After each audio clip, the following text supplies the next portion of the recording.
News 18 বাংলায় আমরা একটা খবর দেখেছিলাম। প্রথমে আপনাদের ছবিটা দেখাই। কোন খবর? 28শে অগস্ট আমরা খবর দেখাই যে পথশ্রী প্রকল্পের টাকা বরাদ্দ হয়ে গেছে, কিন্তু তারপরেও রাস্তার কাজ শুরু হয়নি। এই সেই বেহাল রাস্তা। নিউজ 18 বাংলার খবরের জেরে এবার শুরু হলো রাস্তা সংস্কার। পথশ্রীর 3 কোটি টাকা বরাদ্দ হয়েও থমকে ছিল কাজ, এবং নিউজ 18 বাংলায় 28শে অগস্ট আমরা এই খবর দেখাই। এরপরই উদ্যোগী প্রশাসন। আমার সঙ্গে আমার প্রতিনিধি দিগ্বিজয় মাহালি রয়েছে। দিগ্বিজয়, কতদিনে রাস্তার কাজ শেষ হবে? এতদিন কেন থমকে ছিল এই রাস্তার কাজ? দেখো, এতদিন কেন থমকে ছিল সেই নিয়েই কিন্তু এলাকাবাসীরা তারা বিক্ষোভ প্রদর্শন করেছিল, সমস্যার কথা জানিয়েছিল এবং অভিযোগ জানিয়েছিল। সেই খবর গত 28শে আগস্ট আমরা দেখিয়েছিলাম নিউজ 18 বাংলা, যে বোর্ড বসার পরেও 1.5 বছর পেরিয়ে গেছে, টাকা বরাদ্দ হয়েছে প্রায় 3 কোটি, তাও কেন কাজ হচ্ছে না। এ বিষয়ে সেই সময় বিধায়ক হুঁশিয়ারি দিয়েছিলেন যে ওই কয়েকদিনের মধ্যে যদি কাজ না শুরু করে ঠিকাদার, তাহলে কিন্তু তিনি ঠিকাদার বদলির আবেদন করবেন। ভিডিও কথা দিয়েছিলেন, গাছ কাটা হয়ে গেছে এবং বর্ষার পরেই কাজ হবে, আপাতত সংস্কার করা যাবে।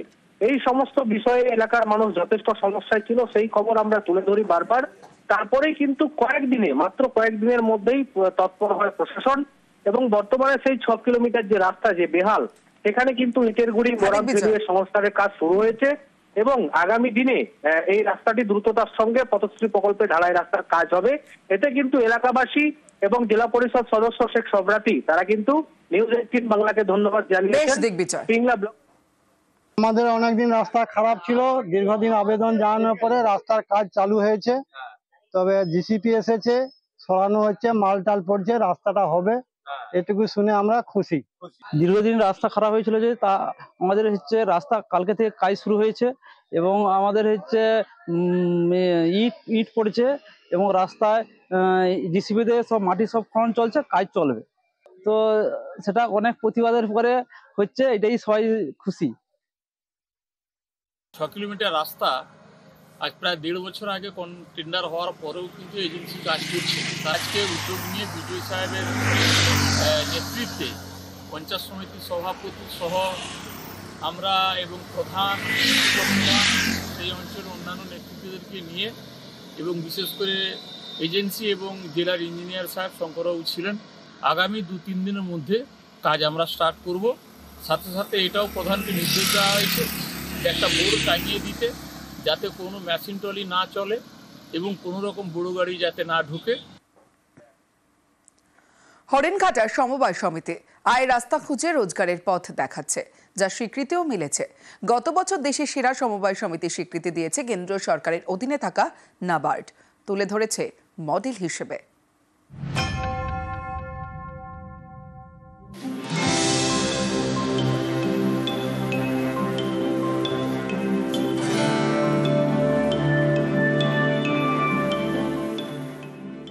এটা সমবায় সমিতি, দেখলে মনে হবে কর্পোরেট ব্যাংকের শাখা।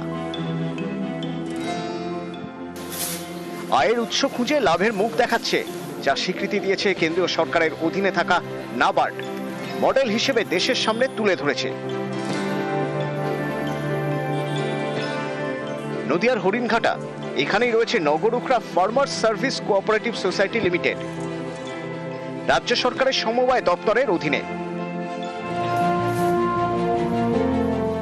সদস্য প্রায় 19,000, এর মধ্যে গ্রাহক 7,000-এর বেশি। কৃষি ঋণ, স্বনির্ভর গোষ্ঠীর মহিলাদের জন্য ঋণের ব্যবস্থা রয়েছে। চলতি বছরে নানা খাতে প্রায় 5 কোটি টাকা ঋণ দিয়েছে। এই সমবায় সমিতির 13 বিঘা জমি রয়েছে, যেখানে রয়েছে নিজস্ব cold storage, guest house, seminar hall, lodge, যেগুলি ভাড়া দিয়ে মোটা টাকা রোজগার হয়। এভাবেই আয়ের মুখ দেখাচ্ছে সমবায় সমিতি। তাদের কাজের স্বীকৃতিও মিলেছে। 2024 সালে দেশের সেরা সমবায়ের স্বীকৃতি দিয়েছে কেন্দ্রীয় সরকারের অধীনে থাকা নাবার্ড। হরিণঘাটা সমবায় সমিতিকে মডেল হিসেবে তুলে ধরেছে। এটা পশ্চিমবঙ্গের অন্যতম একটা কোঅপারেটিভ, প্রায় 19,000 মেম্বার, এবং আমাদের প্রায় 8,000 গ্রাহক, সেভিংসের গ্রাহক, প্রায় আমাদের 400 স্বনির্ভর গোষ্ঠী আছে।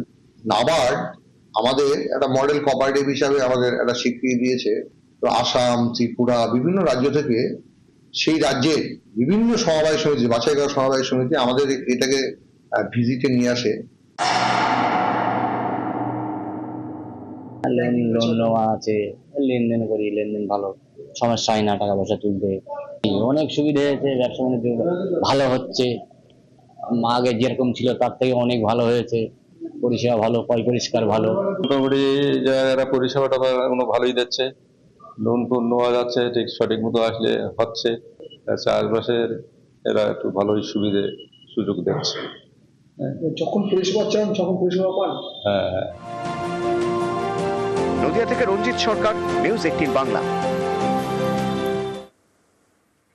দুটি পাতা একটি কুড়ি, এই চা চাষিদের অভিযোগ ভুরি ভুরি। তাদের দাবি চা কারখানার মালিকরা নানা কারণ দেখিয়ে ঠিকমতো দাম দিচ্ছেন না। এতে ক্ষুব্ধ ক্ষুদ্র চা চাষিরা। জলপাইগুড়িতে টি বোর্ডের অফিসে তারা অভিযোগ জানিয়েছেন।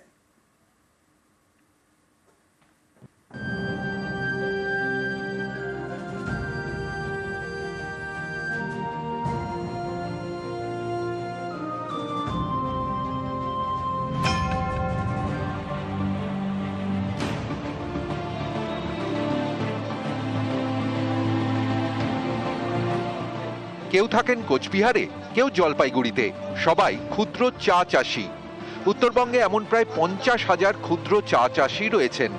তাদের অভিযোগ, চা চাষে যা খরচ হয় তার থেকে কম দাম দিচ্ছেন চা কারখানার মালিকরা। এমনকি চা পাতা কেনার সময় ওজনেও গড়মিল করা হচ্ছে। উৎপাদনের পরে চা পাতা সতেজ রাখতে তাতে জল ছেটানো হয়, পরে তা শুকিয়ে বিক্রি করা হয় কারখানায়। অভিযোগ, চা পাতা কেনার সময় কারখানার মালিকরা দাবি করছেন চা পাতায় জল ছিল, তাই প্রতি কেজি থেকে 250 গ্রাম বাদ, অর্থাৎ চাষিদের থেকে নেবে 1 কেজি, কিন্তু দাম দেবে 750 গ্রামের। চা চাষিদের অভিযোগ, এর জেরে তাদের পেটে টান পড়ছে। আমাদের চা পাতার ন্যায্য মূল্য দিচ্ছে না, হ্যাঁ 25% করে জল কাটছে, আমাদের তো কিছুই থাকতেছে না। আমাদের নর্মালি একটা পাতার 1 কেজি পাতা আমাদের তৈরি করতে 20 টাকার উপরে খরচা হয়। সেই জায়গায় যদি আমরা 13 টাকা 14 টাকা রেট পাই তাহলে আপনারা বুঝতেই পারছেন কি হতে পারে।